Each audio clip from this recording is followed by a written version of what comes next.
বছরের ছেলেটা এক ওয়াক্ত নামাজ পড়ে না, অথচ তার বাপ জীবিত, তার মা জীবিত। আহ, এই বাবার গায়ে সহে কেমনে? এই বাবা ভাত খায় কেমনে? কোনদিন ফজরের নামাজ ছেলেটা পড়ে না, কোনদিন পড়ে না। 365 দিনের এক বছরে। আহারে, মা কেমনে ঘুমায়, বাবা কেমনে ঘুমায়, কেমনে রাত এদের ভোর হয়, কেমনে ভোর হয়?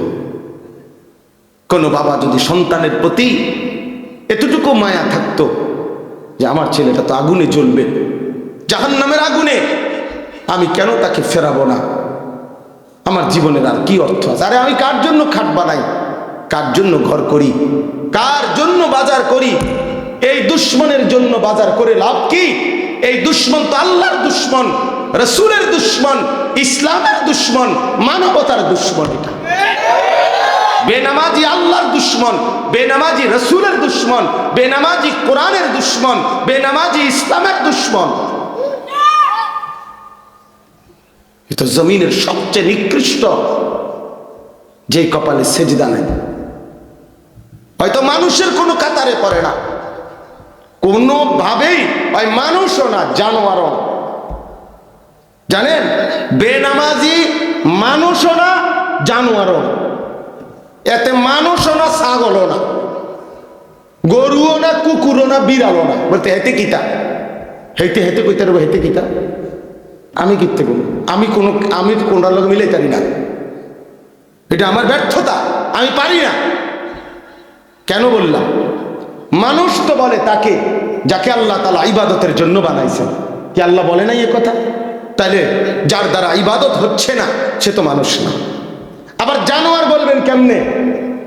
তাই আপনি যদি কুকুরও কন, কুত্তাও তো প্রতিবাদ করবে আল্লাহর কাছে যে আল্লাহ আপনি আমারে তো সেজদা দিতে কন নাই। আল্লাহ কি কুকুরকে সেজদা দিতে বলছে? তো আল্লাহ কি সে বলবে? কুত্তা বলবে আল্লাহ আরে কুত্তার মতো কইলো কেন আমারে, আমার লগে তুলনা দিল কেন? বেনামাজিরে আমারে তো আপনি সেজদা দিতে বলেন নাই, ওরে বলছেন তো আমার লগে মিলল কই? ওরে বলার পরে সে দেয় না, আমারও তো বলেন নাই, আমি সেজদা দিব কেন? আর আমার না দেওয়াটা দোষ না, আমারও তো আপনি আদেশ করেন নাই। কিন্তু এই জানোয়াররে তো সেজদা দিতে বলছিলেন আল্লাহ, এই জানোয়ার দেয় না কেন? এই জন্য মনে রাখো বাত আর বেডি সাউন্ড আর মোবাইল দেখো আর বন্ধুদের আড্ডা মারো। আহা, শয়তান তোমাগরে কাম ধরায় দিছে, শুধু চুল ফিরাইবা, মাসে মাসে চুলের ডিজাইন বদলাবা, প্যান্টের ডিজাইন বদলাবা। আহ, এই শরীর, এই স্বাস্থ্য, যৌবন, পাউডার এবং একটু সাজগোজ, ডিজাইন, ফ্যাশন, এতটুকুর পিছনে এমন সুন্দর সময় হায়াত শেষ করে দিলাম।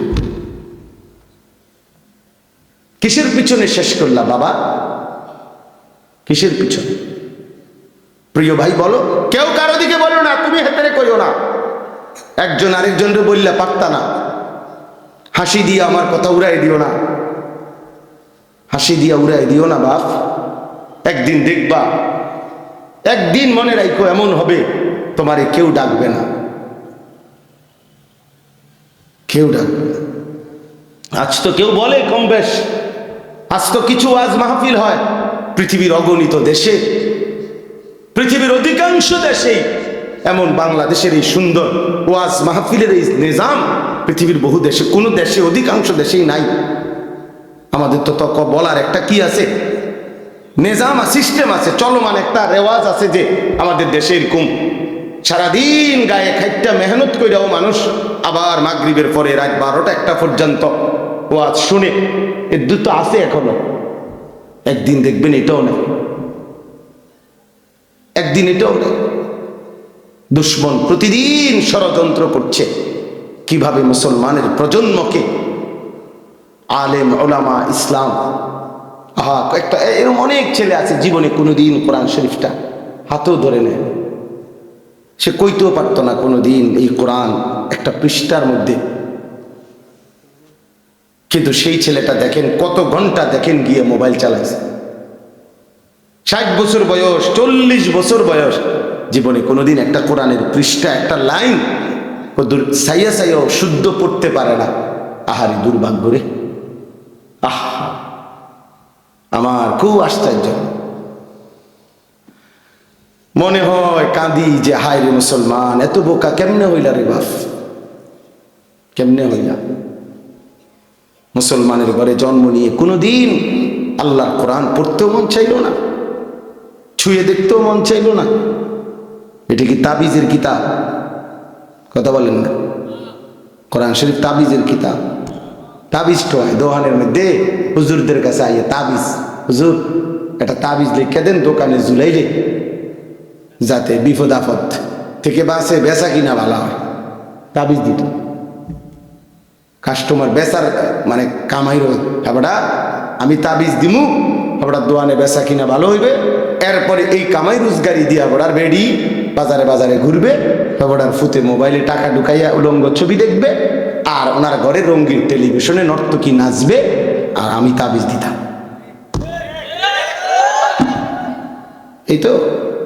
এই তো বিবেক, এই তো ইনসাফ। আল্লাহ আমাদেরকে বুঝ দান করেন। আমার কথা শেষ, আমার মূল বক্তব্য। অনেক উদাহরণ মেরাজের ঘটনা থেকে অনেক কিছু বোঝানো যায়। এই একটা জিনিস বুঝাইলাম যে তোমরা ছেলেরাও বাবা, প্রিয় ভাই, আবারও বলছি, তোমরা আল্লাহর জন্য, নামাজের জন্য ফিরে আসো। এমন জীবন নষ্ট করো না। আমি বললাম কেউ খবর নিবে না, কেউ খবর নিবে না। একটা জিনিস বুঝার জন্য বলি বাপ, মনে রাখো, আল্লাহর নজর থেকে কেউ যদি, আল্লাহর দয়া থেকে কেউ যদি ছিটকে পড়ে, তারে আর কেউ খবর নেয় না। তুই মনে কর, কারো প্রযুক্তি দিয়া, কারো ক্ষমতা দিয়া আল্লাহর দয়া ছাড়া পৃথিবীতে টিকা সম্ভব না। আমেরিকার একটি প্রদেশ পৃথিবীর সবচেয়ে ক্ষমতাধর, পৃথিবীর ক্ষমতাধর সুপার পাওয়ার মনে করে নিজেদেরকে, সকল কিছু অত্যাধুনিক প্রযুক্তি, কিন্তু পৃথিবীর অসভ্যতার, নোংরামি, অশ্লীলতার, পৃথিবীর সমস্ত উলঙ্গ ছবি প্রযুক্তি দিয়ে। শুনেন কথাটা, হাদিসে স্পষ্ট, আমি নিজে পড়াইছি, যে ব্যক্তি নাফরমান, পাপী, সে কবরের 3টি প্রশ্নের জবাব দিতে পারবে না। তো তৃতীয় যে প্রশ্নটা, এই তৃতীয় প্রশ্নের ব্যাপারে ফেরেশতা তাকে জিজ্ঞেস করবে যে এই যে ইনি যাকে তোমাদের কাছে পাঠানো হয়েছিল, তার ব্যাপারে তোমার বক্তব্য কি, তুমি কি জানো? তিনি বলবেন, ওই নাফরমান বলবেন, আমি কিছুই জানি না। তবে এই স্পষ্ট হাদিস আছে, ওই নাফরমান বলবে, লোকে শুনতাম ওনাকে বলতো উনি নাকি নবী, তা আমি এরকম বলতাম, উনি নবী, এর দূরে, কিন্তু উনি আমার জন্য কি, ওনার থেকে আমার কিছু গ্রহণ করার আছে, আমার জীবনে ওনার থেকে নেওয়ার মতো কিছু আছে, এটা আমি ভাবতাম না। আল্লাহর কসম, তখন আল্লাহ তাআলা বলবে, নাফরমান এই বান্দাকে কবরের মধ্যেই জাহান্নামের পোশাক পরিয়ে দাও, জাহান্নামের বিছানা বিছায় দাও, আর জাহান্নাম বরাবর দরজা, এই নাফরমানের দরজায় কবর থেকে খুলে দাও। তাহলে এই যে লোকে বলতো উনি নাকি শেষ নবী, আমাদের একজন নবী আছে, আমরাও তো অনেকের ধারণা এটা, আমাদের একজন নবী আছে, উনি অনেক বড় নবী, শ্রেষ্ঠ নবী, উনি আল্লাহর প্রিয় নবী মুহাম্মদ সাল্লাল্লাহু আলাইহি সাল্লাম। তো সেটা তো ঠিক আছে, বুঝলেন, কিন্তু আপনার জন্য কোনো করণীয় কিনা আছে কিনা? সেই নবী আমার জন্য কেন আসলেন, পৃথিবীতে কেন আসলেন, তার থেকে আমি কি নিলাম, এটা তো দেখার বিষয় ছিল। এটা তো উচিত ছিল যে আমার চুল, চেহারা, লেবাস, পোশাক, আমার ঘর সংসার, বাজার, ব্যবসা, চাল চলন, উঠা বসা, লেনদেন, আচরণ, উচ্চারণ, এর মধ্যে আল্লাহ নবী সাল্লাল্লাহু আলাইহি সাল্লামের কোনো অনুসরণ আছে কিনা। আমার জীবনের কাজ মনে করেন 20টা, একজন আমার কাম, এখন 20টার মধ্যে আমার রাসূল সাল্লাল্লাহু আলাইহি সাল্লামের অনুসরণ আছে কয়টায়, এটা কি একটু বিবেক দিয়েও মিলানো ভাবার কি কোনো দরকার নাই? বলেন, কথা বলেন। তাইলে আমাদের তো এই প্রেরণাই জাগে। তো এই জন্য বললাম যে অনেকে ওয়াজে গেছে দেখে আমিও গেছি, এই হুজুরের ওয়াজ নাকি এখন অনেকে শুনে, এই জন্য আমিও শুনছি, কিন্তু আমি আমার মতোই। তাহলে তো হইল না বাপ, তাইলে তো হইল না, এটা তো কোনো বিষয় হইল না। তাই এই জন্য দয়া করে আমার মূল মাকসাদ, প্রতিদিন আমি ব্যক্তিগতভাবে আলহামদুলিল্লাহ, আপনারা অনেকেই আমার চিনেন, আমি তো এই অঞ্চলে অনেক আসছি গেছি, কিন্তু খুব বেশি অথবা খুব কম এটা নিয়ে শ্রোতার আমার কোনো পেরেশানি নেই। আমার পেরেশানি হলো আমরা মনোযোগ দিয়ে আল্লাহর কথা শুনতে হবে, এবং আল্লাহর কথা আমারও দরকার, আপনাদেরও দরকার, পরিবর্তন আমারও দরকার, আপনাদেরও দরকার। আমরা যে যেখানে আছি সেই অবস্থা থেকে আমাদের আরো অগ্রগতি, উন্নতি, আখিরাতের লাইনের আরো ফিকির আরো বাড়ানো দরকার। আমারও ঘাটতি, আপনাদেরও ঘাটতি। বলেন আপনি তো হুজুর না, আমাগো ঘাটতি শুনলেও আপনি কুল কিনার, আপনি বুঝতেন না। আমাদেরও অসংখ্য অগণিত ত্রুটি, আপনাদেরও ত্রুটি, আপনাদেরও ত্রুটি। তাহলে আমাদের প্রত্যেকের উচিত প্রতিনিয়ত আল্লাহর দিকে, আখিরাতের দিকে, কোরআনের অনুসরণের দিকে এগিয়ে যাওয়া। তো সেটা যদি আমি গ্রহণই না করি, মনোযোগই না দেই, আমি যদি এটা আমার জন্য কোনো প্রয়োজন মনেই না করি, তাহলে হবে কেন? তাইলে হবে কেমনে বাপ? আপনারা দয়া করে এই জন্য মনোযোগ দিয়ে ওলামায়ে কেরামের কথা শুনুন। মাওলানা ইসরাফিল আমার অনেক ঘনিষ্ঠ মানুষ, পরিচিত মানুষ, আমাদের ক্যান্টনমেন্টের পাশাপাশি আমরা থাকি। মাওলানা ক্যান্টনমেন্টের একটা মেন, ক্যান্টনমেন্টের একটা গুরুত্বপূর্ণ মসজিদে ইমাম, খতিব, মাদ্রাসার শিক্ষক, তার নিজস্ব একটা প্রতিষ্ঠানও আছে। অনেকক্ষণ বয়ান করছে, আমি তো শুনে অবাক যে একজন মানুষ এতক্ষণ বয়ান করছে। আল্লাহ তার হায়াতে বরকত দান করে, জবানে বরকত দান করেন। তো বিষয়টা হইল আমরা কি নিলাম নিজের জন্য? যদি একটি কথাও না নেই, এই যে নওজোয়ান, কিশোর, তরুণ, তোমরা ছেলেরা, তোমাদের মেধা, পূর্ণ মেধা। তুমি যদি বলো তুমি বোঝো না, না না, বুড়ো মানুষ কম বুঝতে পারে, কিন্তু জওয়ান তার সব কিছুই জওয়ান। যে যুবক, যে শক্ত সামর্থ্য জওয়ান, তার মেধাও জওয়ান। ছেলেটা নওজোয়ান, তার মেধা কি বুড়ানি? তাইলে তোমার বুঝ, বুদ্ধি, শক্তি, সাহস, হিম্মত, আকল, দিমাগ সব তাগড়া, জওয়ান। তুমি এই মুহূর্তে যে পরিমাণ ভার সইতে পারবা, আরেকজন 60 বছরে, 70 বছরে চাচা সেটা পারবে না। কোরআন শরীফে আছে স্পষ্ট, আল্লাহ তাআলা বলেন, এই আয়াতটা মনোযোগ দিয়ে শুনেন তাহলে বুঝবেন।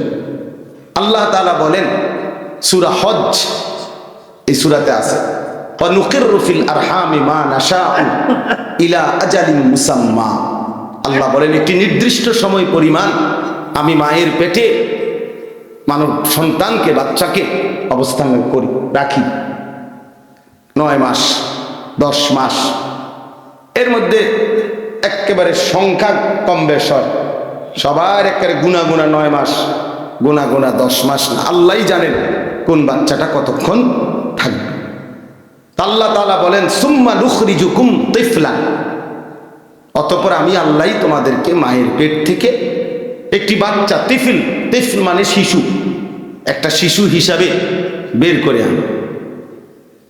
সুম্মা লিতাবলুগু আশুদ্দাকুম, অতঃপর আমি আল্লাহই তোমাদেরকে শক্তি, সাহস শরীরের মধ্যে দিতে থাকি। ধীরে ধীরে সেই দুর্বল ছোট্ট বাচ্চা শক্ত সামর্থ্য জওয়ান বয়স হতে থাকে, আগাইতে থাকে। এ দেখেন আল্লাহ তাআলা বলেন ছোট্ট সেই শিশুটিকে আমি ধীরে ধীরে সামনের দিকে নিতে থাকি, শক্তি বাড়ায়, শক্তি বাড়ায়, শক্তি বাড়ায়। 2 বছরের শক্তি তো 6 বছরে আরো বেশি, 10 বছর বয়সে একটু বেশি, 15 বছর বয়সে আরো বেশি, এইভাবে বাড়াইতে থাকে। এর মধ্যে আমি এই অবস্থায় 2টা কাজ করি। একটা হলো অমিনকুম মান ইউতাওয়াফা মিন ক্বাবল, অমিনকুম মান ইউতাওয়াফা, কাউকে এই বয়স আগাইতে আগাইতে মাঝ পথে মৃত্যু দিয়ে দেয়। অর্থাৎ কাউরে 18 বছর, 25 বছর, 30 বছর বয়সে কোনো এক সময় মৃত্যু দিয়ে দেয়। আর কাউকে কাউকে অমিনকুম মান ইউরাদ্দু ইলা আরজালিল উমর, এই কথাটা খেয়াল করে। এবং কাউকে কাউকে আমি ইচ্ছে করে একেবারে চূড়ান্ত শেষ বয়স, একেবারে বৃদ্ধ আমি আল্লাহ তাআলা পৌঁছাই। কেমন বৃদ্ধ বানাই? এই যে উদ্দেশ্যে আমার কথাটা আয়াতের মধ্যে আছে, শেষ কথাটা, লিকাইলা ইয়ালামা মিন বাদি ইলমিন শাইআ। এই ভাই দেখো, আল্লাহ বলে আমি একজন মানুষকে সর্বোচ্চ বুড়া বানাইয়া এমন পর্যায়ে নিয়ে যাই যে এক পর্যায়ে এসে তার অবস্থা এমন হয়, ইতিপূর্বে যত জ্ঞান তার ছিল এই পর্যায়ে এসে আর তার কোনো জ্ঞানই থাকে না। কোনো জ্ঞান আর কি এরকম মাজুর হয়ে যায় 90 বছর 95 বছর। ওই যে হে তুমি পারতা না ভাই, আমি বললাম এই খামখেয়ালি করো না বাজান, এই মোবাইল তোমার ঘরে শেষ করে দিছে। আহা, এই অসভ্য জিন্দিগি ভাইয়া, অসভ্য জিন্দিগি, এটা নির্লজ্জ জিন্দিগি। মনে রাখো, হায়া শরমহীন জীবন। যে কিছু ছেলের আছে তোমরা মানে কোনো কিছুতে যে, আরে মানুষের তো সামান্য ভদ্রতা থাকে না, কোনো ভদ্রতা নেই। মানে বাবা দেখুক, নাইলে দাদা দেখুক, নাইলে আলেম, নাইলে আল্লাহওয়ালা, অথবা গ্রামের মুরব্বী, যে ইচ্ছা সেই দেখুক, তার চোখের ন্যূনতম লজ্জা লাগে না, না আমার মোবাইল আমি দেখব। এখন এই যে মানসিকতা বাপ, এটা বড় নিকৃষ্ট মানুষ। মানুষের সামান্যতম কি থাকতে হয়? লজ্জা শরম থাকতে হয়। মানুষ জন্তু জানোয়ার না, মানুষ ইনসান। ইনসানকে আল্লাহ তাআলা শরাফত দিয়ে বানিয়েছেন, ইনসানকে আল্লাহ তাআলা মর্যাদা দিয়েছেন। ইনসানের ভিতরে আল্লাহ তাআলা দেখেন, পৃথিবীর সমস্ত প্রাণী তার লজ্জাস্থান আলাদা ঢাকবার আলাদা কোনো আচ্ছাদন কাপড় নাই। সে তার নিজের শরীরের অংশ দিয়েই, লেজ দিয়া, রান দিয়া, 2 রানের মাঝখানে রেখে, অথবা লেজ দিয়ে নিজের লজ্জাস্থান ঢাকে অন্য প্রাণী। কিন্তু মানুষকে আল্লাহ তাআলা মর্যাদা দিয়েছেন। এজন্য আল্লাহ তাআলা মানুষের দেহে আলাদা শরীর কাপড় দিয়েছেন, যেন সে তার ইজ্জত, সে তার লজ্জা ঢেকে রাখে, ঢেকে রাখে। তার মানে মানুষের বিশেষত্বটা আলাদা ভাইয়া, আলাদা। তুমি একজনকে বলি না, সবাইকে বোঝাচ্ছি। এতটুকু আকল না থাকলে যে আমার এলাকা এটা, আমার গ্রাম, আমার গ্রামে আমার চাচা আছে, দাদা আছে, নানা আছে, আমাদের গ্রামে আলেম ওলামা আছে, শিক্ষক আছে, বয়স্ক মানুষ আছে। কেউ দেখলে কি মনে করো? কিছুই মনে করো না তোমরা ছেলেরা। তুমি মনে করতেছো রাত দিন 24 ঘন্টা মোবাইলটার প্রতি তোমার নজর, এটার মধ্যেই তুমি তৃপ্তি। না রে বাপ, তোমার যদি একেবারে আমার কথা একদিন হলো, 1 মিনিট বন্ধু অন্ধকারে অথবা একাকী তুমি আমার কথাটা ভাইবে, আমার কথাটা ফেলে দিও। তোমার ব্রেন যদি সামান্য থাকে, আকল থাকে, তুমি কাজে লাগাইও যে এটা আসলে স্বাভাবিক কিনা। একজন মানুষ কতক্ষণ মোবাইল দেখা উচিত? নারী, ছবি, নাচ, গান অথবা ভালো কিছুই, কিন্তু সারাদিন এই এক একজনের এক গাছ, ছবি, বালা, এগুলা যেটাই হোক, কতক্ষণ দেখা উচিত? একজন মানুষ কি পৃথিবীতে আমরা শুধু এই জন্যই আসছি? কোনোভাবেই তোমাদেরকে, অনেক ছেলে তোমরা মোবাইল থেকে আলাদা হতেই চাচ্ছ না। কেন ভাইয়া? পৃথিবীতে কি এর চাইতে আর কোনো প্রযুক্তি পৃথিবীতে ছিল না? এটা কেমন ধরনের কথা হলো যে রাত দিন ফুল টাইম জীবনটা এই মোবাইলটার সাথে বাইধা ফেলা? এটা তোমারে কোথায় নিবে বাপ? কোথায় নিবে?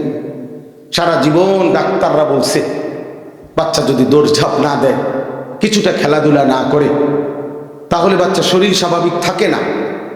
কই, তোমরা তো এখন খেলাধুলাও বন্ধ করে দিছো। আগে তো কোনায় কোনায় দেখতাম বাচ্চারা, ছেলেরা, নওজোয়ানরা কিছু খেলতো, ক্রিকেট খেলতো, ফুটবল খেলতো। আমরা তো ছোটবেলায় কত কিসিমের খেলা খেলছি আলহামদুলিল্লাহ। আলু ক্ষেতের আলু উঠাইছে, ঝুরঝুরা মানে মাটি, আলু খেতে হাত ডুডু খেলে উড়ে এলাইছে। আমি তো মনে আছে ছোটবেলায় পুরা গ্রাম চুক্তি, ওই যে লুকাইতো একজন বিভিন্ন জায়গায় খুঁজা বাইর করা, দৌড়ে দৌড়ে যে কে, মানে আমরা কে কোথায় লুকাইছে তারে টোহাইয়া বাইর করা। তো অনেক দৌড়ঝাঁপ দিতাম, এক বেলা দৌড়ঝাঁপ দিত, ঘাম ঝরত, এরপরে এসে বাচ্চা আবার পড়তো। এখন তো তোমরা সারাটা দিন এই একটা চোখ, মানুষের একটি জিনিস সারাক্ষণ এটার পিছনে, এই মোবাইলের পিছনে ব্যয় করা, ভাইয়া কোথায় নিয়ে যাবে চোখটা? তুমি ডাক্তারকে জিজ্ঞেস করো, বিবেককে জিজ্ঞেস করো বাপ। এত ফালতু মানুষের জীবন হয় না। ন্যূনতম যদি লক্ষ্য উদ্দেশ্য কারো না থাকে, সে মানুষ কোথায়? কি পাগল ছাগল না গরু ছাগল? সারাদিন ঘাস চাবানো। আল্লাহ তোমাদেরকে বিবেক দান করে। আমাদের কথা আমরা বললাম ভাই, পাত্তা না দিলে কোনো সমস্যা না। তোমার পথে তুমি, আমার পথে আমি, কারো লেগে কেউ আটকায় না। এটা মনে রাখো বাপ। হাসলেও পৃথিবী, কাঁদলেও পৃথিবী শেষ হয়ে যায়। কারো জন্য পৃথিবী, কারো জন্য কেউ আটকায় না। সবাই কোনো না কোনোভাবে দুনিয়া পার করে ফেলে। একভাবে না একভাবে শেষ হয়ে যাবেই, কিন্তু কবরে গেলে কষ্ট হবে, আখেরাতে কষ্ট হবে বাপ। দুনিয়ার সবচেয়ে সুখী ব্যক্তিরও শেষ হয়ে যাবে, দুনিয়ার সবচেয়ে দুঃখী ব্যক্তিরও শেষ হয়ে যাবে, কিন্তু আখেরাত আল্লাহর কসম শেষ হবে। সুখেরও শেষ নাই, দুঃখেরও শেষ নাই। লা ইউফাত্তারু আনহুম, আল্লাহ বলছে এক সেকেন্ডের জন্য বিরতি দেওয়া হবে, এক সেকেন্ডের কোনো বিরতি মিলবে না। কোরআনুল কারীম আল্লাহ বারবার বলছে খালিদিনা ফিহা আবাদা, জান্নাত চিরস্থায়ী, জাহান্নামও চিরস্থায়ী। চিরস্থায়ী, খালিদিনা ফিহা।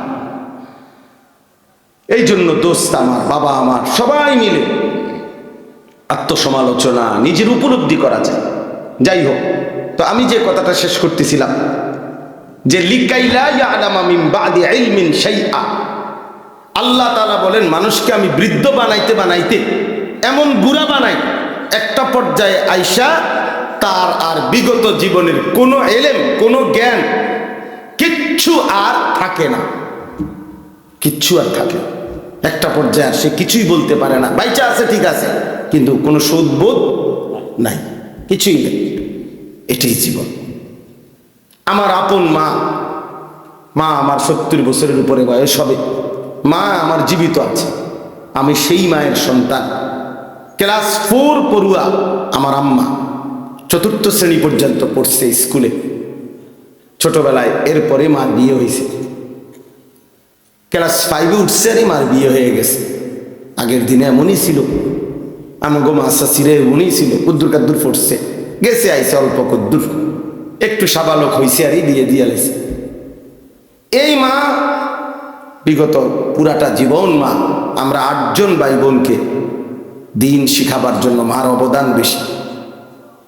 মা আমাদেরকে গোটাটা সংসার আগলায় রাখছে। আমাদের পড়ালেখার খরচ আব্বার থেকে নিয়ে সবাইকে আমাদেরকে লালন পালন করছে। আমাদের আরো 2টা ভাই মারা গেছে, মার ছোট 2 সন্তান জন্মের কিছুদিন পর পরই মারা গেছে। তাহলে ওই 2 ভাইকেও তো মা গর্ভে ধারণ করছে, তাহলে 10 জন। আমরা বেঁচে আছি আলহামদুলিল্লাহ 8 জন, আর 2 জন কি ছোট্ট থাকতেই মারা গেছে। তাহলে 10 জন সন্তান মা গর্ভে ধারণ করছে। তাইলে এই মা, আমি দেখতাম কত কিছু ভাই বোনদের সব তো মায়ে বুঝাইতো, কিন্তু এখন আইসা আমার আম্মা বয়স বাইচা আছে ঠিক, একটি শব্দ কিছু বোঝে না, কিছু বলি। নামাজ, মা নামাজ পড়েন? আহা মা রে, আমি আমার সারাটা জীবন আমি বুঝের পরে দেখছি মা একবার সকালবেলা বসে রয়েছে মুসল্লা, মা কি গো উঠতেন না? বাজি আমার তো চাষতের নামাজ রয়েছে, আমার তো এশরাকের নামাজ রয়েছে, তাহাজ্জুদের নামাজ, আউয়াবিনের নামাজ, কুদুর পর পর ওজিফা, ওই যে আগে যে ছোট ছোট মা চাচিরা পড়তো, ওজিফা নেই কইতো, এগুলারে ছোট ছোট বই, কোরআন শরীফ সূরা, নির্দিষ্ট সূরাওয়ালা, এগুলো পড়তো, দুরূদ শরীফ পড়তো, তসবিহ পড়তো। 1000 দানার তসবিহ ছিল মা, এগুলো দেখতাম বইয়ে বইয়ে পড়তো। তখন মা কিছুই কইতার, জিগাইলে কথা কয় কহ কিতা, মানে কিচ্ছু বোঝেন না। তো সেই মা আমি যাকে দেখছি ভাব, তাহলে একটা বয়সে আইসা এখন মা বেঁচে আছে ঠিক, কিন্তু মার আর সেই জ্ঞান ব্রেন আর কাজ করে। তো আমার বলার উদ্দেশ্য হলো, মানুষ তো বয়সে আইসা মানুষের বুদ্ধিমত্তা, আকল, দিমাগ কমতে পারে, কিন্তু তোমরা যারা নওজোয়ান, তোমাদের তো বাবা বোঝা উচিত যে এই মুহূর্তে তো তোমাদের সবকিছু সচল। তোমার হাত যেমন মজবুত, তোমার ব্রেনও তো মজবুত, তোমার বিবেকও তো মজবুত, তোমার পুরাটা শরীরটাও তো মজবুত। তোমরা যারা 17-18 বছরের ছেলে, তোমাদের তো এখন 100 মাইল দৌড়াইলেও কষ্ট হওয়ার কথা না বাপ। আমি ওই যে মৌলানা অনেকক্ষণ ওয়াজ করছে, আমার আয়সা বলছে, আমি মনে মনে বলতেছি সে যদি শুনতো। হ্যাঁ, আমি এক টানা সোনাকান্দা মাদ্রাসায় চাকরি করতাম, 11 বছর চাকরি করছি। ওই সময় আমি 2.5 ঘন্টা, বিশ্বাস করে না করে আল্লাহর সাক্ষী রেখা বলি, 2.5 ঘন্টা পায়ে হাইটা মাহফিলে গেছি, ঘড়ি ধরা 4 ঘন্টা বয়ান করছি, না খাইয়া আবার 2.5 ঘন্টা হাইটা মাদ্রাসায় আইসা রাত্রে ঘুমাইছি। এই তো সেদিনের কথা। কি হয়েছে? কিচ্ছু মনে হয়েছে না, গায়ে 13 পাইছি না, কিচ্ছু মনে হয়েছে না। এটা 4 ঘন্টা আমি আগে, এখন আমি আস্তে আস্তে কথা বলি, এখন অনেক হালকা আওয়াজে কথা বলি আমি। আমার গলা 2 বার অপারেশন হয়েছে, 2 বার আমার গলা অপারেশন করা। তো কিন্তু আমি এক সময়, আমার আগে যারা মাহফিল ওয়া বয়ান শুনছে আরো 10 বছর আগে, 15 বছর আগে, 10 বছর আগে, এই এরা জানে আলহামদুলিল্লাহ, মানে আমি পুরা 4 ঘন্টাই চিল্লেছি। তখন এত জোরে কথা বলতাম, কিচ্ছু মনে হইতো না। তাইলে প্রিয় ভাই আমার, একটা সময় মানুষের যৌবনের পূর্ণ টাইম। আমি এই জন্য অনুরোধ করছি, তোমরা ছেলেরা, বাবা, প্রিয় বন্ধু, প্রিয় সন্তান, তুমি তোমার ব্যাপারে ভাইবে, নিজেকে নিয়ে ভাববে। তোমার বন্ধু তোমারে নিয়ে ভাববে না, সে তোমার সাথে তামসা করবে। তোমারে নিয়ে আলাদা, সে তোমারই নিয়ে ভাববে না, সে তো নিজেকে নিয়েই ভাবে না, তোমারে নিয়ে কি ভাববে? সে তো চেষ্টাই করবে তোমারে নাচ গান, অসৎ ছবি, এই তাফালিং, এই লাফাল দিয়ে। এখন আমি এক সিএনজি পাম্পে গ্যাস নিবার জন্য দাঁড়াইছে আমার গাড়ি, 5-6টা ছেলে আসছে মোটর সাইকেল নিয়ে, মনে তেল নিব। বিশ্বাস করেন, এখানে না, আমাদের কুমিল্লা পোদ্দার বাজারের কাছে। আজীব লাগলো আমার কাছে, তাকাইয়ে রইলাম ফুলাফান্ডি, মানে আইসা পড়ছে ফিলিং স্টেশনে, তেল লইব তো তোরা দাঁড়াইবি না। এইটার হর্ন, এটারে মানে এত বিকট আওয়াজ, এটার ধরে রাখছে, হর্ন বাজাইতে আছে। তো এটা একটা পাগল, মানে তার যদি ছিঁড়ে যায়, এগুলা নাকি কি খুলে ফেলে।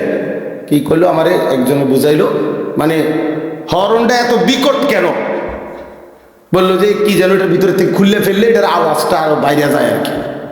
এই তাহলে এইটা, এই যে মাতাল, তুই এটা করলিটা কি বাবা?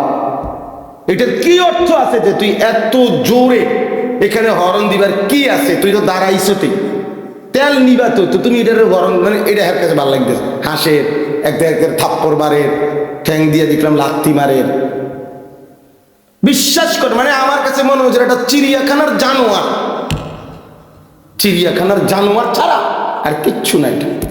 কি রে বেটা, তোরা মানুষের বাচ্চা হইলে এমন করস কা?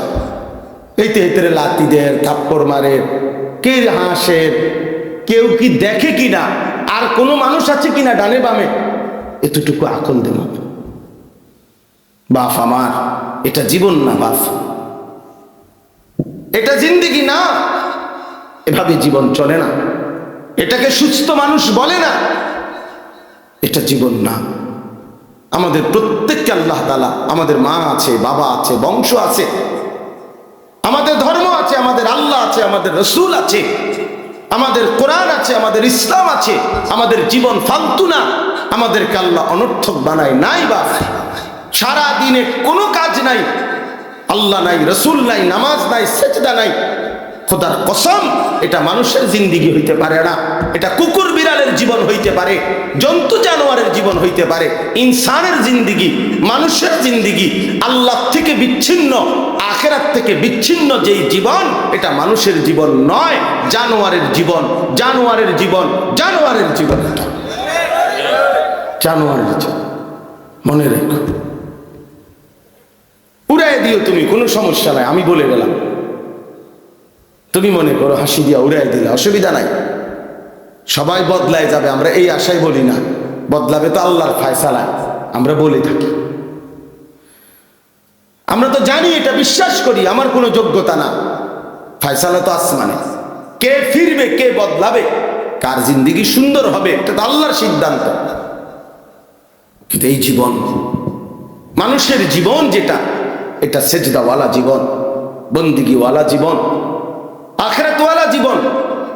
প্রিয় ভাই, কোরআন শরীফের আয়াত শুনেন আপনারা, বাবারাও শুনেন। আল্লাহ কোরআনে ডাইরেক্ট বলছে, ফামাসালুহু কামাসালিল কালব। সরাসরি কোরআন শরীফের আয়াত। আল্লাহ বলছে বেঈমান নাফরমান, তার উদাহরণ হলো কামাসালিল কালব, কুত্তার মতো। সরাসরি কোরআন। কালবুন অর্থ কুকুর, কুকুর, কুত্তা। জিজ্ঞেস করেন কোন আলেমকে, কোন মাদ্রাসা ছাত্ররা জিজ্ঞেস হে কই এটা জানে, কালবুন অর্থ কুত্তা। আল্লাহ তাআলা কোরআনে বলছেন নাফরমান, বেঈমান, সেজদাবিহীন, আমার গোলামি, আমার বন্দিগি যার মধ্যে নাই, ওই কুত্তার মতো, কুত্তার মতো, কুত্তার মতো বেটা, ওই মানুষের বাচ্চা না।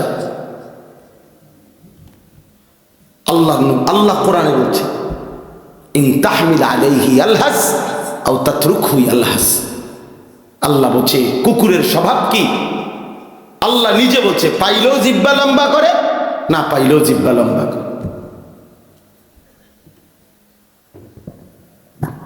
হ্যাঁ, নারী দেখলো অস্থির, না দেখলো অস্থির। এই দেখেন যে সমস্ত যুবক দিন রাত নারীর ছবি দেখে, এদের তৃপ্তি নাই। তৃপ্তি হইলে তো এতে একটা বন্ধ রাখতো, যে যাক আমি দেখতে শান্তি লাগছে, একটু তৃপ্তি হয়েছে, ঘুমাইয়া তৃপ্তি হয়েছে, ওরা আর গুঞ্জনের দরকার নাই, আবার রায় তুলে আবার ঘুমামো। তাহলে এটা তো একটা বোঝা গেল যে তৃপ্তি হয়েছে, তার ঘুমাইয়া মোটামুটি ফোসাইছে, এখন সে 8 ঘন্টা 10 ঘন্টা কাজ করবে, বুঝাই গেল। তো তৃপ্তি হইলে তো থামতো, সে তো থামে না, সে তো সারাক্ষণ পর সারা দিন রাত নারী ছবি দেখতেছে, উলঙ্গ দৃশ্যই দেখতেছে। বুঝা গেল সে দেখেও অতৃপ্ত, না দেখলেও অতৃপ্ত। এই জন্য তার স্বভাব, তার স্বভাব কুকুরের স্বভাব। মনে রাখিস বাবা, জানোয়ারের আখলাক এটা। হারামখোর দেখবেন নাফরমান, নাফরমান যেগুলো অবৈধ ইনকাম করে, ওজনে কম দেয়, কাস্টমারকে ঠকায়, কামাই করে, এরপরেও তার তৃপ্তি নাই। দেখেন বেচে, মাল বেচতে আছে, বেচা কিনা চলতেছে তার দোয়ানে, আপনি জিঙ্গাবেন যাইয়া কবেন কি অবস্থা ভাই, বেচা কিনা না, দূর দূর দূর দূর, আগে এই ব্যবসা ওনার নাই, কি এর বেচা কিনা বইয়া তা ওনারই কতক্ষণ, অথচ মাল বেচতেছে, দোকান চলতেছে তার। কয় না আগের ব্যবসা নাই। কিরে ডাকায়, আগের ব্যবসা নাই বলতে কি তা? কোন বছরের ব্যবসা নাই? আরো 300 বছর আগের ব্যবসা নাই নাকি? তো তুমি এই সময় আইতা, তুমি অনাইলা কেন পৃথিবীতে? যে বছর ব্যবসা ছিল সেই বছর তুমি জন্ম নিতা, কথা বলেন না? তো কোন আগের ব্যবসা নাই কি? কোন সময়টা কি? নূহ আলাইহিস সালামের জামানার ব্যবসা নাই নাকি? তাই এটা কোনো কথা হইল? প্রত্যেকের রিজিক আল্লাহ তাআলার পক্ষ থেকে বরাদ্দ। এই জন্য আমি বললাম ওই যে স্বভাব, এটা স্বভাবই এটা, যে পাইলেও জিহ্বা লম্বা করে, না পাইলেও কি করে। এই আল্লাহ কোরআনে বলছে নাফরমান কুকুরের মতো। আল্লাহ আমাদেরকে হেফাজত করে। অনেকের আছে লজ্জা শরমই নেই। এর কথা হলো আমার যেহেতু শরমে নাই, আমারে কি গরু কয় না, ছাগল কয় না, প্লাস্টিক কয় না, হাফ প্যান্ট কয় না, ফুল প্যান্ট কয়, দূর বেটা, আমি তো এমনি বেশরম, আমার কইলেই কি বেটা, বুঝছেন?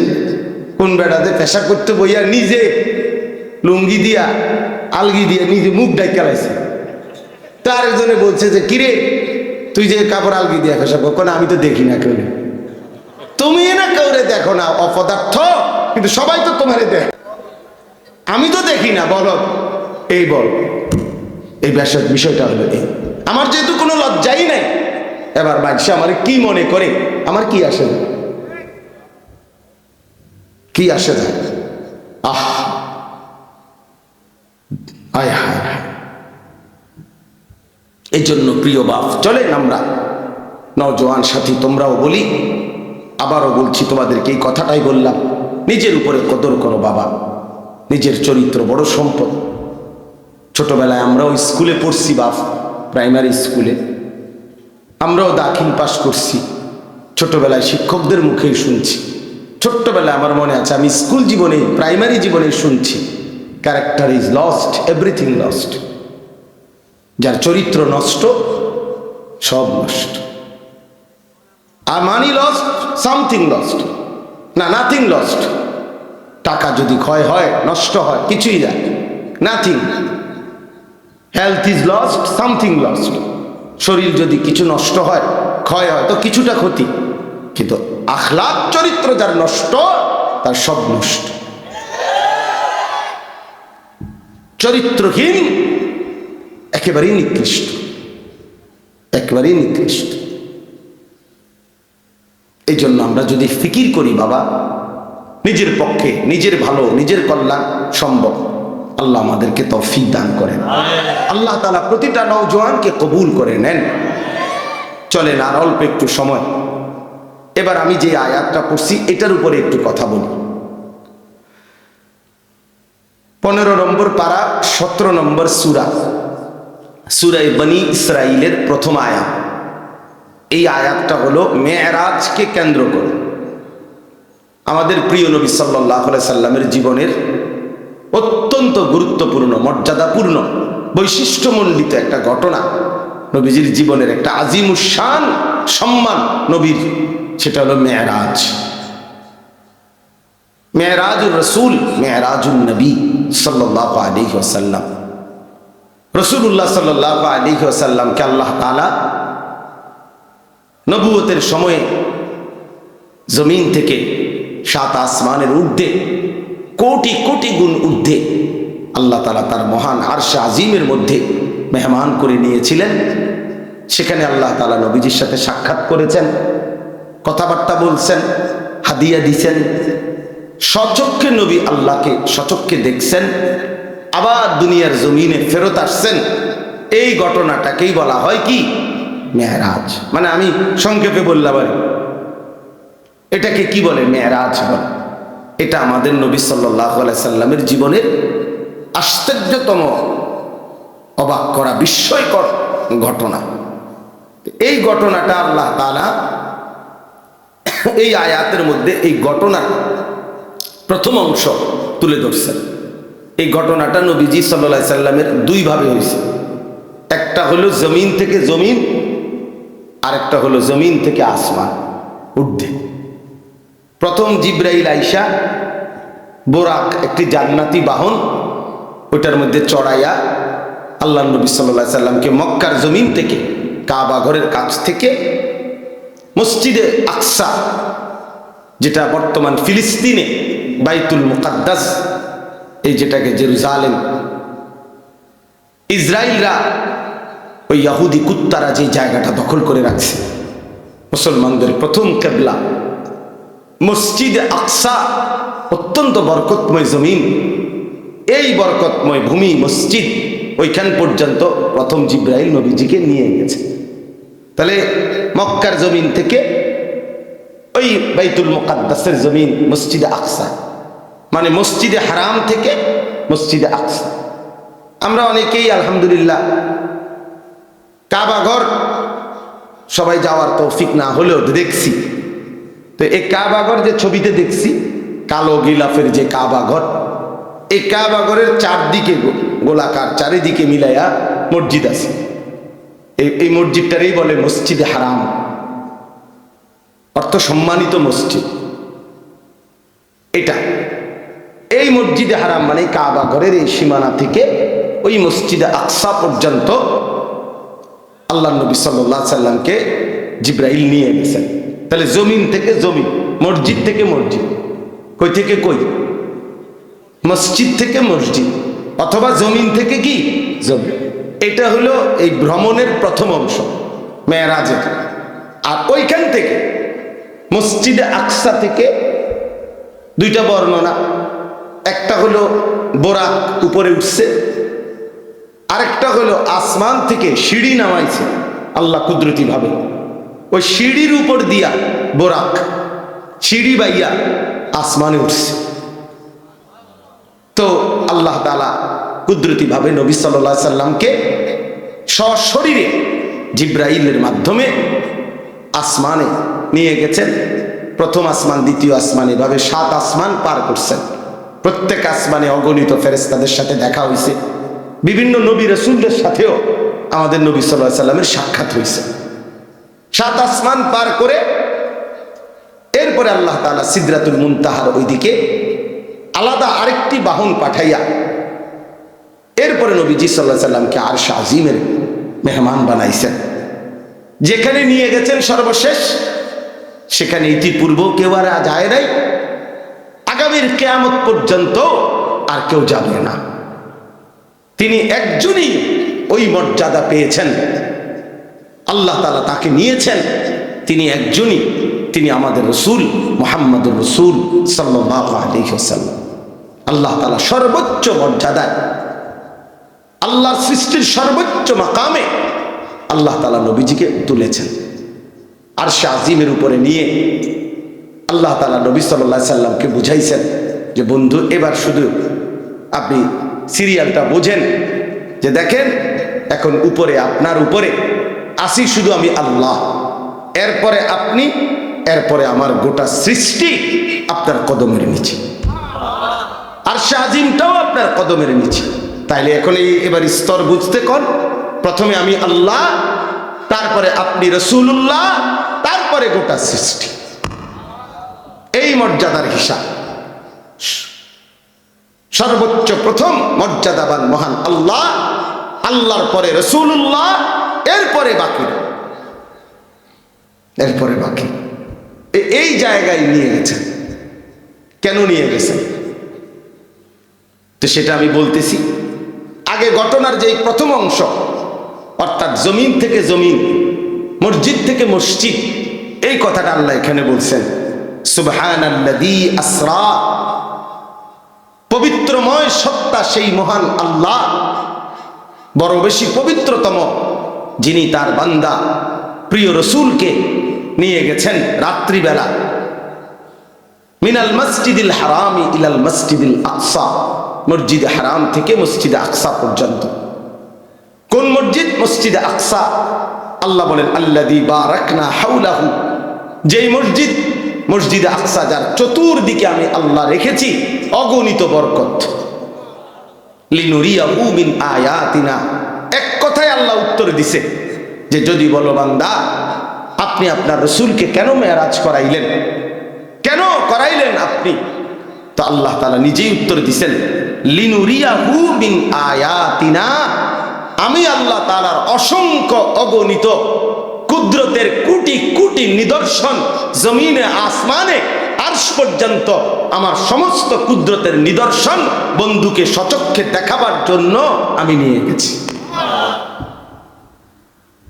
বন্ধুকে আমি অগণিত নিদর্শন দেখাইছি। আবার ওই মসজিদের কাছেও, মসজিদে আকসা, সেখানেও আমার কুদরতের অগণিত নিদর্শন আছে। মানে পুরা সফরটাতেই আমি আল্লাহ তাআলা আমার রাসূলকে অগণিত নিদর্শন দেখিয়েছি, এই জন্য নিয়ে গেছি। ইন্নাহু হুয়াস সামিউল বাসীর। ঘটনা শুনে এই দেখেন আল্লাহ তাআলা বলেন, আমার রাসূলের মেরাজের ঘটনা শুইনা তোমরা কে কি মন্তব্য করছো, কে কি গ্রহণ করছো, কে কদ্দুর গ্রহণ করেছ, কে বর্জন করেছ, কে টিটকারি করছো, আমি সবটা আমি আল্লাহ শুনি, শুনেছি, শুনতেছি, এবং আমি আল্লাহ সচক্ষে দেখি। আমি সামি, আমি শুনি, আমি বসির, আমি দেখি। এত বড় বন্ধুকে পেয়ে, এত বড় বন্ধুর মর্যাদা শুনে তোমরা ইমানদাররাই বা কি করলা, নাফরমানরাই বা কি করলা?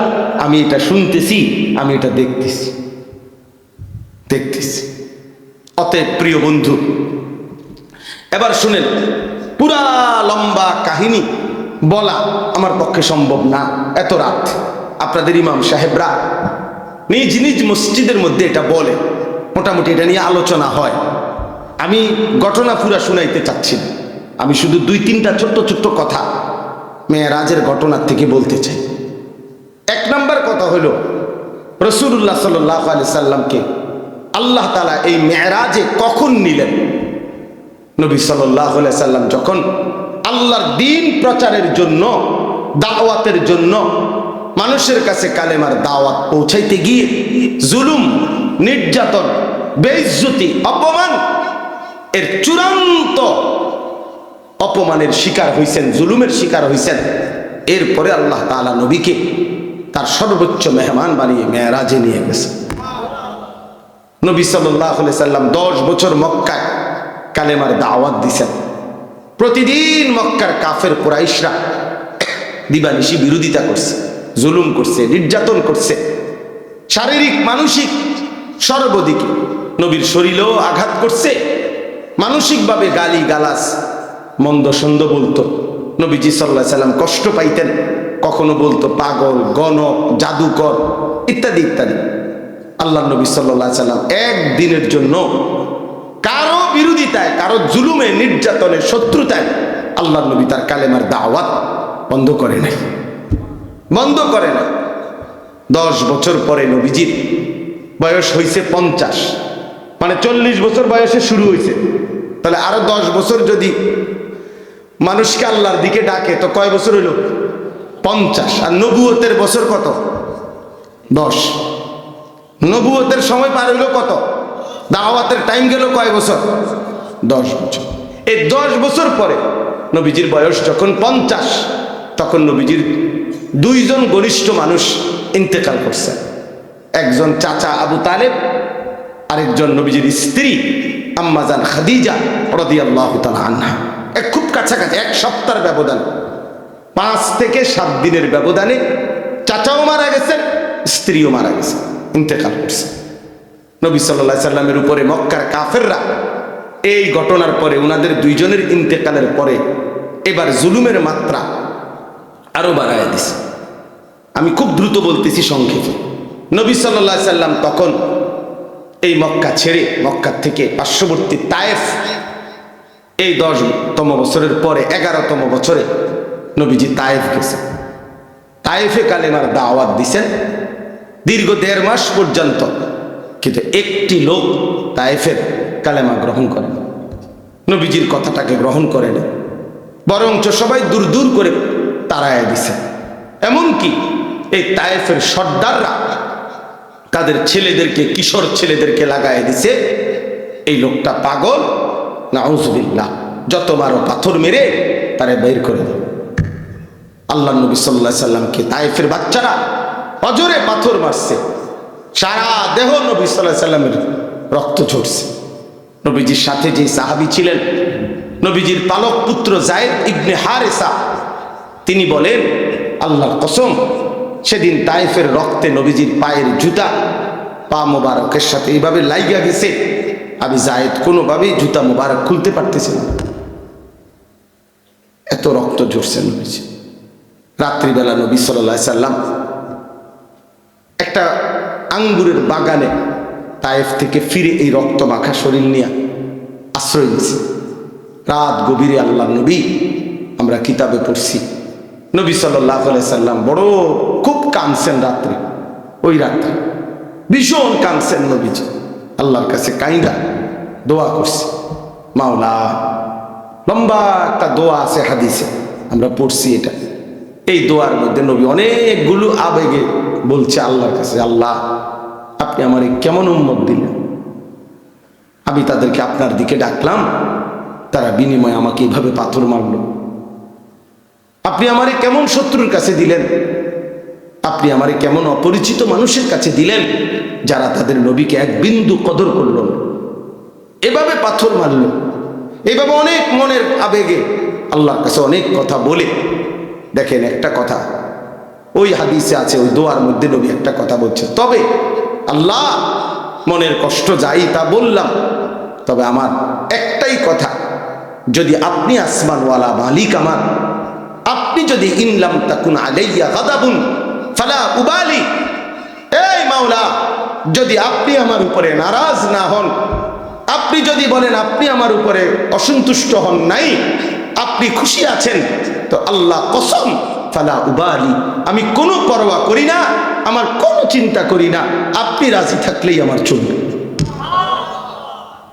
এই কথাটা নবী বলছেন যে মাওলা আপনি নারাজ হইয়েন না, আপনি আমার উপরে রাজি থাকেন, আমি বলবো, আমি দাওয়াত দিবই, আমি বলেই যাব।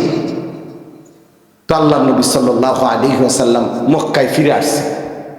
এই দেখেন ছেলেরা বাপ, তোমরাও শোনো, এই যখন নবীজি এই রক্তাক্ত হয়ে মক্কায় ফিরে আসছে, এই 11তম বছর, 51 বছর নবীজির বয়স, এই তখন মক্কাবাসী এত বেশি বিদ্রুপ করছে নবীজিরে, রাত দিন টিটকারি করতে লাগছে, হায় মোহাম্মদ, তুমি শুনলাম তোমারে আল্লাহ বলে অনেক ভালোবাসে, তোমারে অনেক মর্যাদা দিব, তোমার অনেক সম্মান, কত কথাই তো তুমি কইলা, কত কিছুই তো শুনাইলা আমাগরে, কই আজকে আমরাও তোমারে তাড়ায় দিলাম, তায়েফে গেলা, সেখানের তারাও তোমারে তাড়ায় দিল, এমন কি ছোট ছোট বাচ্চারা তোমারে পাথর মারে, তো তোমার সম্মান কই আর তোমার আল্লাহ কই, কই তোমার মর্যাদা, কই তোমার সম্মান? চিন্তা করে দেখেন। আচ্ছা, এই কথাটা বলার পর রাসূলুল্লাহ সাল্লাল্লাহু আলাইহি ওয়াসাল্লামের কলজাটার মধ্যে কেমন কষ্টটা লাগছে, একবার দুইবার না, পথে ঘাটে বলতে লাগছে যে হায় মুহাম্মদ, তোমার ইজ্জত কোথায়, সম্মান কোথায়, তোমার আল্লাহ তোমারে কই মর্যাদা দিল, তোমার বাচ্চারা পর্যন্ত পাথর মারে। এই তখন আল্লাহ তাআলা এই ঘটনার পরে তায়েফ থেকে ফিরে আসার কিছুদিন পর আল্লাহ তাআলা নবী সাল্লাল্লাহু আলাইহি সাল্লামের ব্যাপারে যখন মক্কাবাসী এইভাবে বিদ্রুপ করতে লাগছে, তখন আল্লাহ একদিন জিব্রাইলকে বলছে, জিব্রাইল যাও, যাও জিব্রাইল, আমার বন্ধুকে আমার কাছে নিয়ে আসো। বন্ধু আমার অনেক দিন কষ্ট সইছে, আমার বন্ধুর প্রতি ফোঁটা রক্ত আমি দেখছি, আমি বন্ধুর চোখের পানি দেখছি, যাও আজ আমি বন্ধুকে সম্মান দেব, গোটা পৃথিবীবাসীকে দেখায় দেব আমার বন্ধুর ইজ্জত কাকে বলে, সম্মান কাকে বলে, আজ দেখায় দেব। এই জিব্রাইলকে পাঠাইয়া জমিন থেকে 7 আসমানের ঊর্ধ্বে আল্লাহর আরশে নিয়ে গেছে, নিয়ে বলছে পৃথিবীবাসী এবার দেখো প্রিয়জনের সম্মান কি, আমার জন্য যে কোরবানি করে, আমার জন্য যে ত্যাগ স্বীকার করে, আমার জন্য যে মানুষের মন্দ কথা শুনে, আমার জন্য যে জুলুমের শিকার হয়, আমি তাকে কোথায় নিয়ে আসছি দেখো। এই তখন আল্লাহ তাআলা নবী সাল্লাল্লাহু আলাইহি সাল্লামকে সর্বোচ্চ সম্মান দিয়েছেন, কারণ এর চাইতে ঊর্ধ্বে কোনো মাখলুক, আল্লাহর কোনো সৃষ্টি উঠতে পারেও নাই, পারবেও। তাহলে আমরা এই কথার দ্বারা কি বুঝলাম? আমি সবাইকে এতটুকু বলতে চাই, বাবারাও, মেরাজের এই ঘটনার থেকে, আল্লাহর নবী সাল্লাল্লাহু আলাইহি সাল্লামের জীবনের এই প্রেক্ষাপট থেকে আমরা এটা বুঝলাম যে আল্লাহর জন্য, দ্বীনের জন্য, মানুষকে আল্লাহর দিকে ফিরাবার জন্য, এমনকি নিজের স্ত্রী, সন্তান, পরিবারকেও আখিরাত নামাজ, আল্লাহর দিকে ফিরাইবার জন্য জীবনের যত লজ্জাই পাইতে হয়, যত কষ্টই করতে হয়, খোদার কসম একজন মুমিন যদি সেটা করে, আল্লাহর কসম সে লজ্জিত হবে না। একদিন হাসরের ময়দানে আল্লাহ তাআলা তাকে বাদশাহী দান করবে। আজকে আপনারা অনেক বাবারা আছেন, আপনারা 2 বার 10 বার বলে আপনাদের ছেলেদেরকে ছেড়ে দিছেন, আপনাদের মেয়েদেরকে নিজের হাতে ছেড়ে দিছেন, স্ত্রীদেরকে নিজের হাতে ছেড়ে দিছেন। আহা, মুসলমানের বাপ বাইচা আছে, 16 বছরের ছেলেটা 1 ওয়াক্ত নামাজ পড়ে না, অথচ তার বাপ জীবিত, তার মা জীবিত।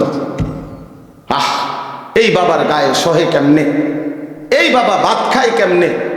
কোনদিন ফজরের নামাজ ছেলেটা পড়ে না, কোনদিন পড়ে না। 365 দিনের 1 বছরে আহারে মা কেমনে ঘুমায়, বাবা কেমনে ঘুমায়, কেমনে রাত এদের ভোর হয়, কেমনে ভোর হয়? কোন বাবা যদি সন্তানের প্রতি এতটুকু মায়া থাকতো যে আমার ছেলেটা তো আগুনে জ্বলবে, জাহান্নামের আগুনে, আমি কেন তাকে ফেরাবো না? আমার জীবনের আর কি অর্থ আছে? আরে আমি কার জন্য খাট বানাই, কার জন্য ঘর করি, কার জন্য বাজার করি? এই দুশ্মনের জন্য বাজার করে লাভ কি? এই দুশ্মন তো আল্লাহর দুশ্মন, রাসূলের দুশ্মন, ইসলামের দুশ্মন, মানবতার দুশ্মন। এটা বেনামাজি আল্লাহর দুশ্মন, বেনামাজি রাসূলের দুশ্মন, বেনামাজি কোরআনের দুশ্মন, বেনামাজি ইসলামের দুশ্মন। এটা জমিনের সবচেয়ে নিকৃষ্ট, যে কপালে সেজদা নাই, হয়তো মানুষের কোনো কাতারে পড়ে না, কোনোভাবেই হয় মানুষও না, জানোয়ারও। জানেন, বেনামাজি মানুষও না, জানোয়ারও। এতে মানুষও না, ছাগলও না, গরুও না, কুকুরও না, বিড়ালও না। বলতে হেতে কিতা, হেতে হেতে কইতে পারবো, হেতে কিতা আমি কিনতে বলবো? আমি কোনটার লোক মিলাই পারি না, এটা আমার ব্যর্থতা, আমি পারি না। কেন বললাম? মানুষ তো বলে তাকে যাকে আল্লাহ তাআলা ইবাদতের জন্য বানাইছে। কি আল্লাহ বলে নাই এ কথা? তাহলে যার দ্বারা ইবাদত হচ্ছে না সে তো মানুষ না। আবার জানোয়ার বলবেন কেমনে? তারে আমনে যদি কুকুরও কন, কুত্তাও তো প্রতিবাদ করবে আল্লাহর কাছে যে আল্লাহ আমনে আমারে তো সেজদা দিতে কন নাই।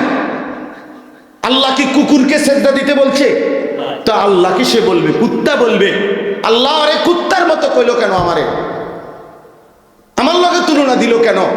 বেনামাজিরে আমারে তো আমনে সেজদা দিতে বলেন নাই, ওরে বলছেন তো আমার লগে মিলল কই?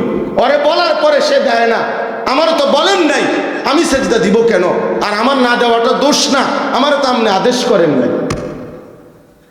কিন্তু এই জানোয়ারে তো সেজদা দিতে বলছিলেন আল্লাহ, এই জানোয়ার দেয় না কেন?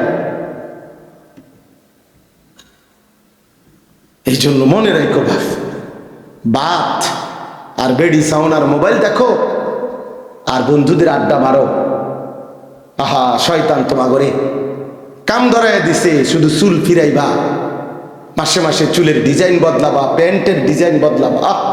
এই শরীর, এই স্বাস্থ্য, যৌবন, পাউডার এবং একটু সাজগোজ, ডিজাইন, ফ্যাশন, এতটুকুর পিছনে এমন সুন্দর সময় হায়াত শেষ করে দিলাম। কিসের পিছনে শেষ করলা বাবা? কিসের পিছনে? প্রিয় ভাই বলো, কেউ কারো দিকে বলো না, তুমি হেতেরে কইও না। একজন আরেকজনকে বললে পারতা না, হাসি দিয়ে আমার কথা উড়াই দিও না, হাসি দিয়ে উড়াই দিও না বাপ। একদিন দেখবা, একদিন মনে রাখো এমন হবে তোমারে কেউ ডাকবে না, কেউ ডাকবে না। আজ তো কেউ বলে কম বেশ, আজ তো কিছু ওয়াজ মাহফিল হয় পৃথিবীর অগণিত দেশে, পৃথিবীর অধিকাংশ দেশেই এমন বাংলাদেশের এই সুন্দর ওয়াজ মাহফিলের এই নিজাম পৃথিবীর বহু দেশে, কোনো দেশে, অধিকাংশ দেশেই নাই। আমাদের তো তক বলার একটা কি আছে, নিজাম, সিস্টেম আছে, চলমান একটা রেওয়াজ আছে যে আমাদের দেশে এরকম সারাদিন গায়ে খাইটা মেহনত কইরাও মানুষ আবার মাগরিবের পরে রাত 12টা 1টা পর্যন্ত ওয়াজ শুনে, এর দুটো আছে এখনো। একদিন দেখবেন এটাও নেই, একদিন এটাও নেই। দুশ্মন প্রতিদিন ষড়যন্ত্র করছে কিভাবে মুসলমানের প্রজন্মকে, আলেম ওলামা ইসলাম, একটা এরকম অনেক ছেলে আছে জীবনে কোনোদিন কোরআন শরীফটা হাতেও ধরে নেয়, সে কইতেও পারতো না কোনোদিন এই কোরআন একটা পৃষ্ঠার মধ্যে। কিন্তু সেই ছেলেটা দেখেন কত ঘন্টা দেখেন গিয়ে মোবাইল চালাইছে, 60 বছর বয়স, 40 বছর বয়স, জীবনে কোনোদিন একটা কোরআনের পৃষ্ঠা, একটা লাইন সাইয়া সাইয়াও শুদ্ধ পড়তে পারে না। আহারে দুর্ভাগ্য রে, আহা আমার খুব আশ্চর্য মনে হয়, কাঁদি যে হায় রে মুসলমান, এত বোকা কেমনে হইলা রে বাপ, কেমনে হইলা? মুসলমানের ঘরে জন্ম নিয়ে কোনোদিন আল্লাহর কোরআন পড়তেও মন চাইল না, ছুঁয়ে দেখতেও মন চাইল না। এটা কি তাবিজের কিতাব? কথা বলেন না, কোরআন শরীফ তাবিজের কিতাব। তাবিজ তো হয় দোকানের মধ্যে হুজুরদের কাছে আইয়ে তাবিজ, হুজুর একটা তাবিজ লিখে দেন দোকানে ঝুলাইলে যাতে বিপদ আপদ থেকে বাঁচে, বেচা কিনা ভালো হয়। তাবিজ দিত কাস্টমার বেচার মানে কামাই রোজ হাবড়া আমি তাবিজ দিমু হাবড়া দোয়ানে বেচা কিনা ভালো হইবে, এরপরে এই কামাই রোজগারি দিয়া হাবড়ার বেডি বাজারে বাজারে ঘুরবে, হাবড়ার ফুতে মোবাইলে টাকা ঢুকাইয়া উলঙ্গ ছবি দেখবে, আর ওনার ঘরে রঙিন টেলিভিশনে নর্তকী নাচবে, আর আমি তাবিজ দিতাম।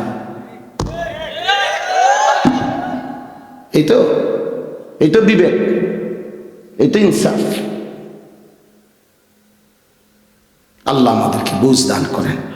আমার কথা শেষ, আমার মূল বক্তব্য অনেক উদাহরণ মেরাজের ঘটনা থেকে অনেক কিছু বুঝানো যায়।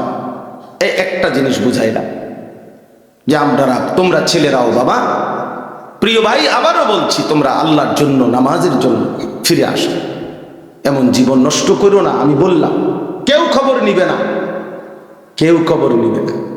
একটা জিনিস বুঝার জন্য বলি বাপ, মনে রাখো, আল্লাহর নজর থেকে কেউ যদি, আল্লাহর দয়া থেকে কেউ যদি ছিটকে পড়ে, তারে আর কেউ খবর নেয় না। তুই মনে কর, কারো প্রযুক্তি দিয়া, কারো ক্ষমতা দিয়া আল্লাহর দয়া ছাড়া পৃথিবীতে টিকা সম্ভব না। আমেরিকার একটি প্রদেশ পৃথিবীর সবচেয়ে ক্ষমতাধর, পৃথিবীর ক্ষমতাধর সুপার পাওয়ার মনে করে নিজেদেরকে, সকল কিছু অত্যাধুনিক প্রযুক্তি, কিন্তু পৃথিবীর অসভ্যতার, নোংরামি, অশ্লীলতার, পৃথিবীর সমস্ত উলঙ্গ ছবি। এটা আমার কাছে মনে হয়, সবসময় আমি বলি, আর হাসি, আমার মেয়ে হাসলে আমার কাছে মনে হয় দুনিয়া হাসে, জগৎ হাসে। আমার কাছে মনে হয় আমার এই ছোট্ট মেয়ের হাসি মুখে গোটা পৃথিবীর সব সুন্দর কিছুই না, এই বাচ্চার হাসিটা যতটা সুন্দর।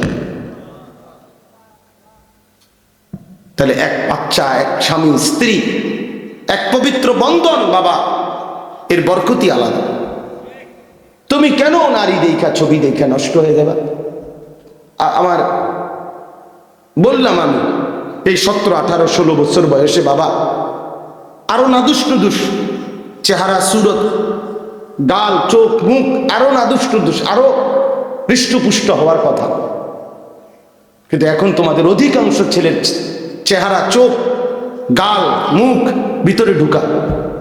এটার একটা অন্যতম কারণ, মনে রাখো আমার কথা, একটা অন্যতম কারণ এই যে অব্যাহত নারী ছবি, নাচ, গান, উলঙ্গ দৃশ্য তোমরা যে দেখো, খোদার কসম, আল্লাহর কসম, আল্লাহর কসম, গুনাহ শরীরকে দুর্বল করে। এটা কিতাবে আছে। এজন্য চেহারার সৌন্দর্য থাকে না। চুল দিয়া সুন্দর না বাপ,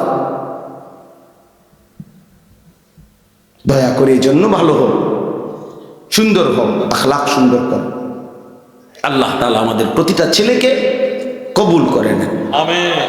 আল্লাহ তাআলা আমাদের এই মাহফিলকে কবুল করে নেন। আজকের এই সুন্দর আয়োজনের মধ্যে বরকত দান করেন। আমরা মনে রাখতে হবে, তাহলে আমাদের মেরাজ নবীজির ঠিক তারিখ খোঁজা এটা মূল বিষয় না, সবক নেওয়া মূল বিষয়। তাহলে আমরা সবক নেব, এক, আল্লাহর দ্বীনের জন্য আমার সব কুরবান হোক, তারপর আমি আল্লাহকে নারাজ করব না, বিনিময়ে আল্লাহ আমাকে সম্মান দেবেন। দুই, মেরাজের শ্রেষ্ঠতম হাদিয়া 5 ওয়াক্ত নামাজ, সেটা আমরা জীবনের জন্য গ্রহণ করব। আমাদের জন্যই তো আনছেন নাকি, তা আমরা সেটা গ্রহণ করব। 5 ওয়াক্ত নামাজ। মেরাজ মানে খিচুড়ি না, মেরাজ মানে বিরিয়ানি না, মেরাজ মানে জিলাপি না, মেরাজ মানে 5 ওয়াক্ত নামাজের সেজদা। মেরাজ মানে আল্লাহর জন্য জীবন কোরবানি করা। মেরাজ মানে জীবনে আল্লাহর জন্য, দ্বীনের জন্য সমস্ত কষ্ট, জুলুম, নির্যাতন, লাঞ্ছনা, বঞ্চনা হজম করে আল্লাহকে রাজি করার চেষ্টা করা। এটা মেরাজ। মেরাজ মানে বিরিয়ানি। হ্যাঁ, কজুর 12 ডেক করছে, 12 ডেক বিরিয়ানি। বাহ বাবা, কতক্ষণ গান গাইবো, গজল গাইবো, ডোলে লড়ে, বাহ। হ্যাঁ, খালাস খালাস। এরপরে বিরিয়ানি খাইয়া মাশাআল্লাহ মেরাজ পালন করছে। মেরাজ বলে পালন করছে, মেরাজ আবার পালন করে কেমনে? মেরাজ আবার পালন হয় কেমনে? আবার এটা মেরাজ তো সবক নেওয়া, যে নবী আমার কেন মেরাজে গেলেন, নবী আমার মেরাজ থেকে কি আনলেন। মেরাজ যদি পালন করতেই হয় তো প্রত্যেক দিনই তো পালন করা যায়, প্রতি ওয়াক্ত নামাজই তো মেরাজ, তাইলে তো 5 ওয়াক্ত নামাজ প্রতিদিনই তো মেরাজ, প্রতিটা সেজদার মধ্যেই তো মেরাজ। তো আমরা আলগা টোহান করতে, আমার ওই যে অনেকে আছে আপনি দেখবেন সবে বরাত 3-4 দিন আগে জিঙ্গা, হুজুর নামাজটা কোন দিন, নামাজ কোন দিন, ডাকাইতে জিঙ্গায় নামাজ কোন দিন, মানে কি নামাজ বুঝছেন না? সবে বরাতারি, সবে বরাতে যে নামাজটা পড়বো এবারে হিটা কোন দিন, ওটা নামাজ তো হয়, নামাজ পোয়া পায় না, নামাজ আড়াইয়া গেছে দেবীর দাঁড়িয়ে, নামাজ গেছে গে এদিকে কসবার এদিকে, ওটা নামাজ তো হয়, নামাজ কোন দিন, নামাজ তো প্রতিদিন, নামাজ কোন দিন, তো তুমি কি নামাজ পড়াও, কি নামাজ পড়াও? এই জন্য দয়া করে আমি বললাম কোন একটি দিবস উদযাপন করা, কোন একটি দিন উদযাপন করা এটা মূল মাকসাদ না, বরং সবক নেওয়া মূল মাকসাদ। ঠিক আছে ইনশাআল্লাহ?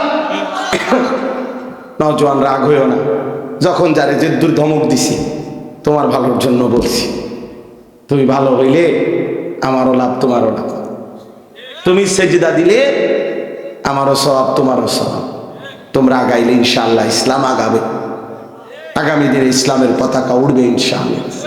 সারা পৃথিবী আমরা আশাবাদী খুব যে ইনশাআল্লাহ আগামী সময়টা আমাদের ইসলামের, হ্যাঁ এটা একটা সিরিয়ালে আছি আমরা, মানে এটা একটা নিয়ম আছে, কোরআন শরীফে একটা আয়াত আছে, আল্লাহ বলছে আমি মানুষের অবস্থা বদলাই, পরিবর্তন করি, তিলকাল আইয়ামু নুদাবিলুহা বাইনান নাস।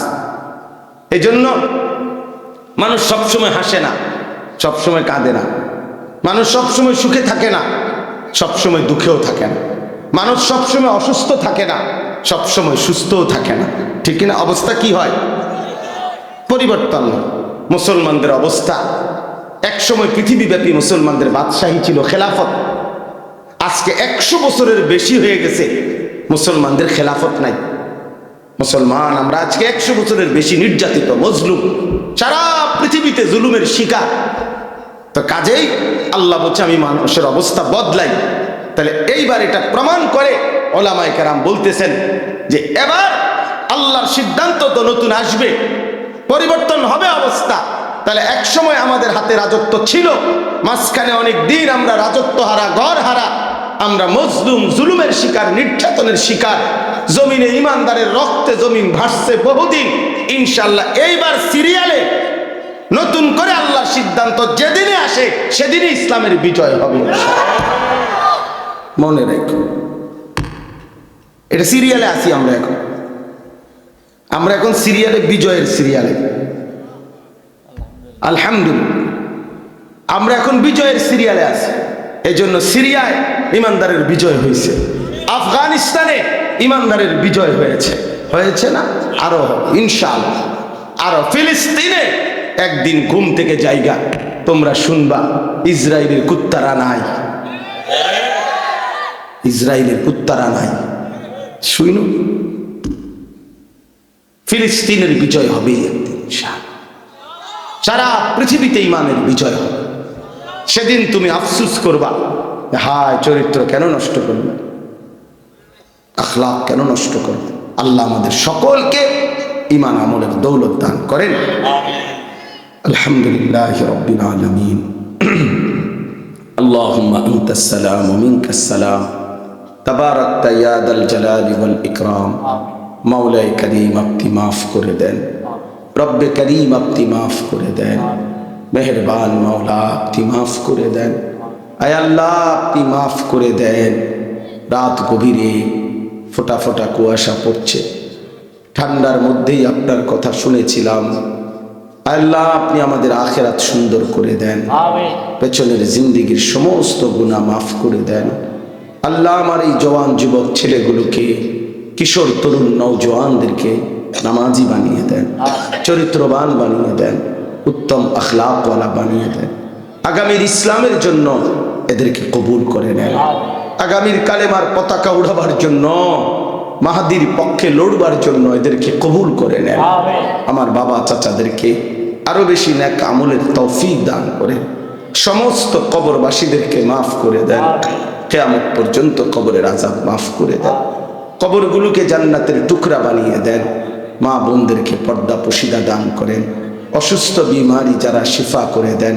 প্রত্যেকের কামাই রুজিতে হালাল বরকত দান করেন। প্রবাসী বিদেশের জমিনে যারা সহি সালামতে নিরাপদে রাখেন, যার যত নেক মাকসাদ আছে পূরণ করে দেন। যার যত অভাব পেরেশানি দুশ্চিন্তা অস্থিরতা আছে দূর করে দেন। আল্লাহ সমস্ত শারারাত থেকে, ফিতনা ফাসাদ থেকে, অ্যাক্সিডেন্ট দুর্ঘটনা থেকে আমাদের প্রত্যেককে হেফাজত করেন। আল্লাহ ছেলেগুলোকে কবুল করে নেন, ছেলেগুলোকে কবুল করে নেন। মা বোনদেরকে পর্দা পুশিদা দান করেন, মা বোনদেরকে পর্দা পুশিদা দান করেন। আমার দেশকে নিরাপদ করে দেন। সারা পৃথিবীর মজলুম মুসলমানদেরকে বিজয় দান করেন, কালেমার বিজয় দান করেন, ঈমানের বিজয় দান করেন। আল্লাহ ইসরায়েলের ইহুদি বেঈমানদেরকে ধ্বংস করে দেন। সারা পৃথিবীর বেঈমানদেরকে আল্লাহ মোকাবেলায় আমাদের ঈমানদারদের বিজয় দান করেন। রব্বির হামহুমা কামা রব্বায়ানি সগীরা রব্বানা হাব লানা মিন আজওয়াজিনা ওয়া যুররিয়াতিনা কুররাতা আয়ুন ওয়াজআলনা লিল মুত্তাকিনা ইমামা। আয় আল্লাহ, এই মাহফিল খানা বাস্তবায়ন করতে গিয়ে যার যতটুকু সহযোগিতা ছিল, টাকা পয়সা বুদ্ধি পরামর্শ, সকলকে কবুল আর মনসুর করে নেন। যে যত দোয়া চেয়েছে সকলের নেক দোয়াগুলো কবুল করে নেন। আল্লাহ এই মসজিদ খানা কবুল করে নেন। মসজিদের তামাম জরুরত আপনি পূরণ করে দেন। মসজিদে যারা যখন যত সহযোগিতা করেছে শুরু থেকে এই পর্যন্ত সকলকে কবুল আর মনসুর করে নেন। সকলকে মাফ করে দেন। ছোট ছোট মাসুম বাচ্চাদেরকেও মাফ করে দেন। রব্বির হামহুমা কামা রব্বায়ানি সগীরা। সুবহান রাব্বিকা রব্বিল ইজ্জাতি আম্মা ইয়াসিফুন ওয়া সালামুন আলাল মুরসালিন ওয়ালহামদুলিল্লাহি।